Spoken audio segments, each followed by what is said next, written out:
נתניהו, אני רוצה לספר לך את סיפורו של מוחמד אבו אל-קומסאן, בן 32 מעזה. ניסיתי חודשיים לפני המלחמה ולאחר מכן חווינו את מסע הגירוש. חברת הכנסת גוטליב. עברנו ממקום למקום החל מהצפון ועד שהגענו לדיר אל-בלח. בשבת ה10 באוגוסט נולדו לי תאומים, בן ובת, אסר ואייסל. וזאת לאחר ניתוח קיסרי קשה שעברה אשתי, דוקטור ג'ומאנה ערפי.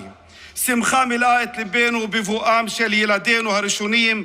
ההתרגשות הייתה בלתי ניתנת לתיאור. בבוקר יום שלישי ה13 באוגוסט יצאתי בשמחה לבית החולים. הוצאתי את תעודת הלידה לתינוקות שלי. מתוך שמחה שלחתי לאשתי תמונות ותעודות הלידה בוואטסאפ. אחי לא ענתה. באותו הזמן קיבלתי שיחה מאחד השכנים ששאל אם אני בסדר. עניתי, אני בסדר. והוא אמר לי, הדירה שאתה שוכר הופצצה. מהרתי וליבי פועם מפחד ודאגה לגורל משפחתי, עד שהגעתי לדלפק הקבלה של בית החולים, וחלק מהשכנים אמרו לי ברעד, הם בתוך מקפיאי המתים.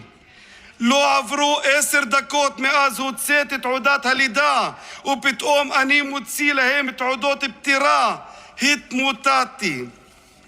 בעזה יש 17,038 תינוקות שהמערכת שלך הרגה. ביניהם 825 תינוקות מתחת לגיל שנה. בעזה היום 35,055 תינוקות יתומים. הדם של כולם ירדוף אותך, ואתה בעזות מצח תוהה על כך שאתה מואשם בבית הדין בהאג. בנימין נתניהו, חברי הכנסת, מהו החזון שלך? מה החזון שלך, תגיד לי?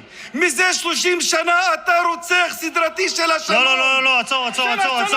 רד מהדוכן מיד. רד מהדוכן מיד. להוריד אותו עכשיו. מה החזון שלך? רוצח סדרתי בקפלן, לא פה. רוצח סדרתי של השלום זה אתה. רד מהדוכן. רוצח סדרתי, רד מפה. רד מפה, חצוף.